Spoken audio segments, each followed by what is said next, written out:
my village. It's your coach Mo. I'm here. I'm live. Hope you guys get a chance to tune in, like, share the video. This is going to be a topic that's a little different than what I normally do, but it's going to be interesting. So I definitely would love you guys to engage, invite some people that may want to listen in on this topic.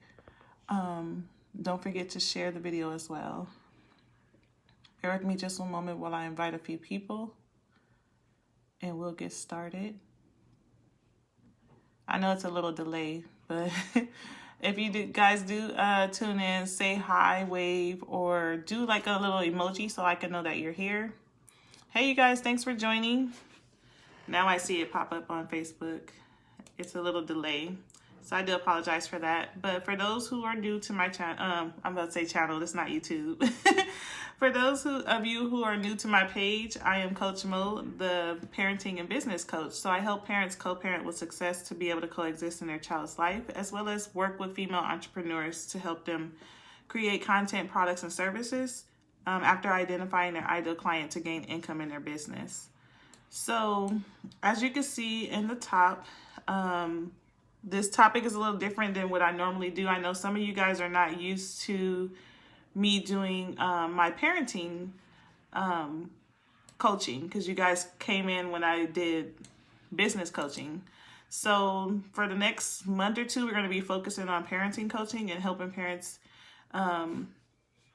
basically transform their life. Because you're gonna start seeing a lot of different things that I'm going to be talking about time management, work-life balance, disciplining our kids, getting back in control of the household, things like that. So this is kind of similar to those topics that I'll be talking about. So today's topic is 3 types of parents that get bullied by kids.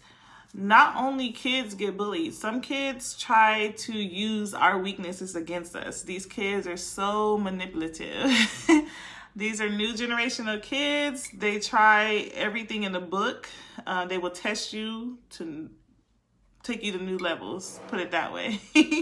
Some days you'll be like, okay, if this kid don't stop, there's going to be a problem. But the first one, I hope you guys brought pen and paper. I forgot to add that to the description.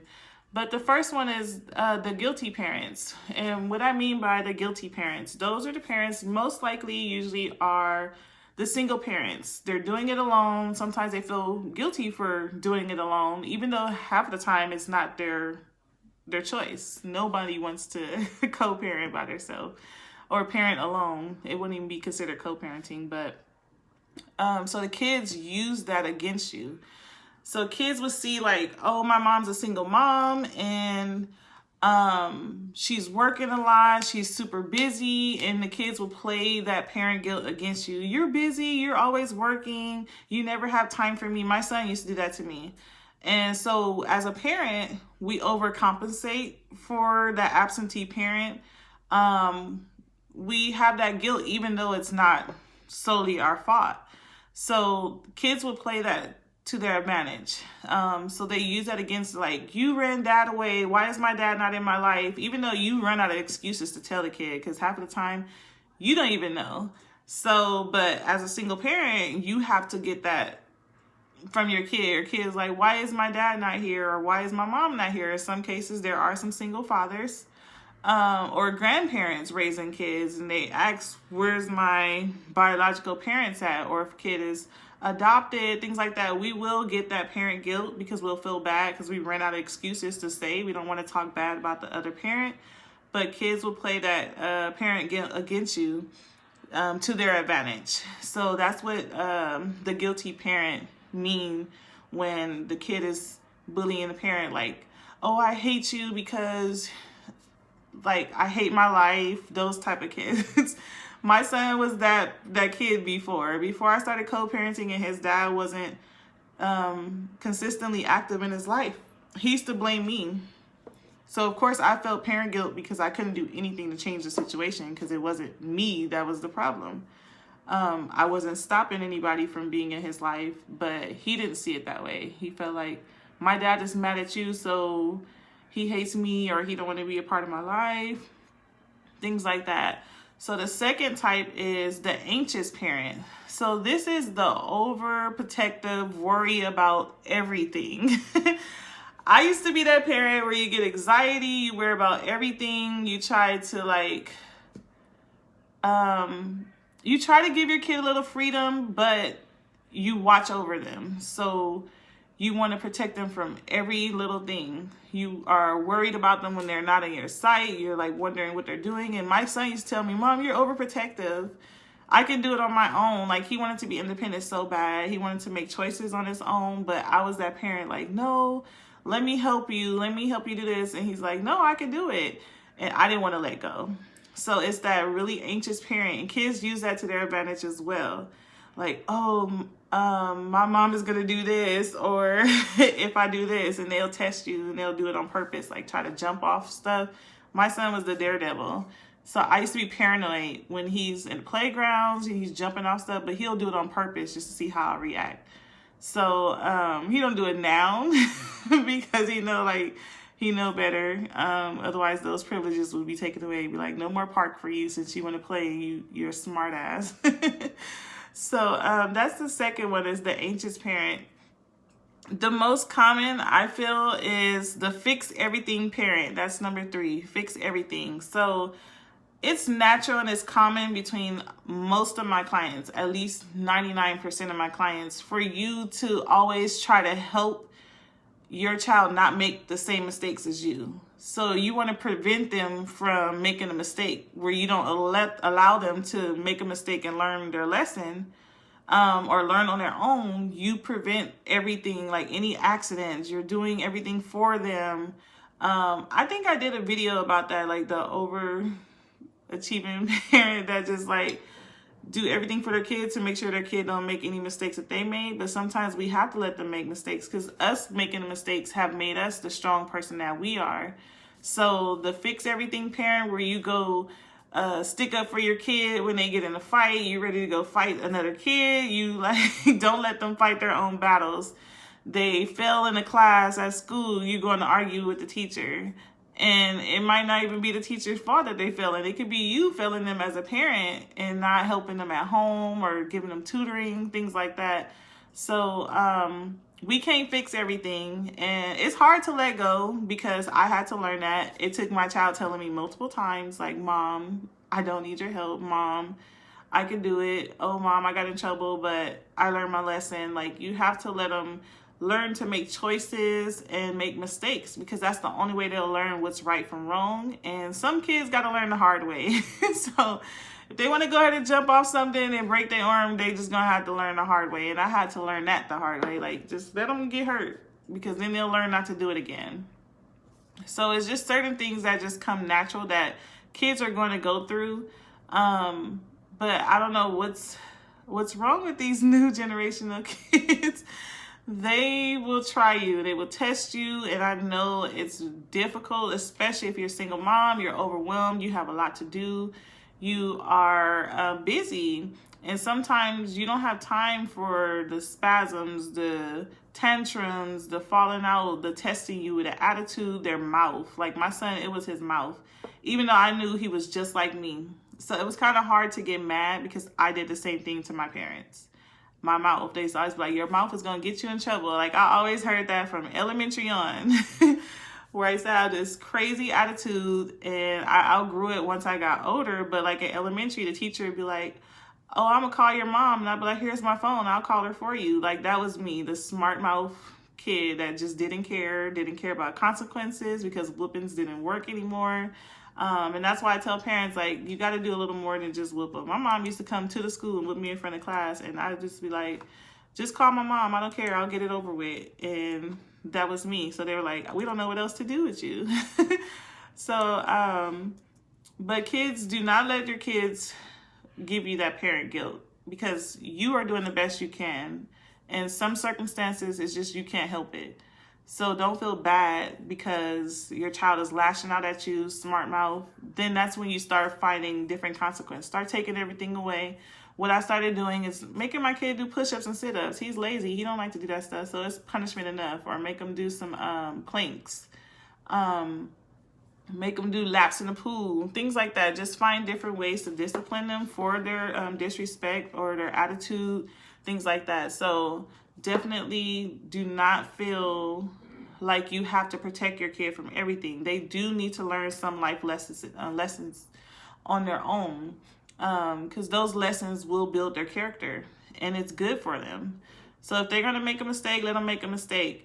Even if they're older, because I do get a lot of people that are empty nesters or they have adult children. Hey, Calvin, thank you for tuning in. Or they have adult children and they're like, I don't want my children to make the same mistakes as me. But you have to be secure and confident that you raised that child to be able to survive those situations. So if your kid go off acting a fool, robbing, stealing, stuff like that, and they go to jail, don't bail them out. Let them sit there and think. Because I get a lot of parents be like, he got in trouble and I'm bailing him out. We used to do that with my brother. Like, if you keep helping him and saving him from his mistakes, he's never going to learn his lesson. And we had to learn it the hard way. Like, no, you sit in there, don't call me, because you shouldn't have done what you did. You know there's consequences to it. Sometimes you just got to let them sit in their misery, and eventually they will get it. So don't try to save them. Don't try to do their homework. If they're doing a book report at the last minute, make them sit up all night and finish it and make sure it's the best that they can do.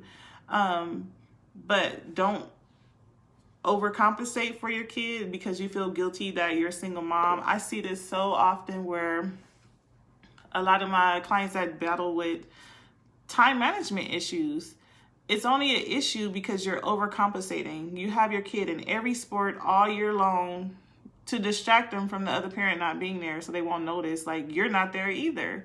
So I used to let them know, like, you got this whole schedule, your kid going here, here, here, each day. When are you going to put yourself in the schedule to spend time with the kid? Because they're doing all these activities, but none of them involve you. So now they don't have either parent. So you got to think about those type of things. Don't overcompensate to the point where you don't even have a relationship with your kid. Because all they know is my mom gets anxiety anytime I do anything, or my mom is the bad person. Like my son told me, Mom, you're mean. I'm like, no, it's structure and you just don't like listening and following directions. And I'm like, it's not being mean. Or he always say, my dad is mean because he's not allowed to deal with electronics at his dad's house. He just got to read books and education. And I'm like, you would think us in the long run. Our parents did it to us, and we're smart, we're intelligent. We got good grades, we're straight A students and stuff like that. I'm like, you're going to thank us in the long run. I'm not going to let electronic devices raise my kid, period. So those are the three things. Don't be the parent that's guilty for being a single parent, or the anxious parent where you're worried about everything that your child do, or the fix everything parent. You can't fix everything for your kids. Sometimes they got to learn those hard lessons. And some kids are hard-headed because you guided them, you told them what's right from wrong, you laid down the morals, the values. If they still choose to break those rules and stuff, they would just suffer the consequences, and don't feel bad for it. I know it's hard not to, because I've been there where I'm like, oh my gosh, I don't want to see him suffer, but I'm like, well, this is just your consequences. So those are the three things I wanted to share with you today. Do you guys have any questions? Because I have a little time since this video was only 15 minutes. I can answer some questions. If you guys have comments, definitely comment below. I'm going to go on the live feed and see if there's any there, because I know Facebook is crazy. But if you guys don't have any comments or any questions, we can turn this to a live Q&A. Since I didn't do it this weekend, I was busy with these kids.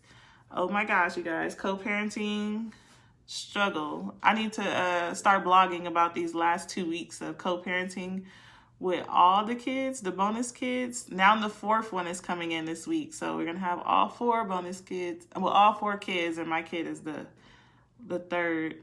But when I tell you it's team no sleep, they do not sleep. All they do is eat and be up all night. I wake up in the morning. It's like 6 o'clock and they still haven't went to sleep from the day before. Then they sleep all day. And I'm like, you guys are throwing me off. Like, I literally been sleep deprived. I know you guys noticed I haven't posted in the last 2 days because I haven't even had time to build content because I've been so tired and exhausted. But I do thank you guys for tuning in, and send me topics that you want me to talk about. And also, if you want me to, well, I'll do another post. I'll probably go live tomorrow about my up and coming course that I'm going to be releasing next week, and start enrolling people in that course to get started by the end of July. So if you have any questions and you don't feel comfortable putting it in the comments, definitely reach out to me through Messenger. I'm always available through Messenger, and I will respond promptly. Unless I'm driving, then I'll pull over. But thank you guys for tuning in tonight, and I hope you guys enjoy the rest of your day. And I will see you guys most likely tomorrow, if not well, I don't want to do it on the 4th of July, but most likely tomorrow I'll go live. All right, thanks. Good night, you guys. Bye.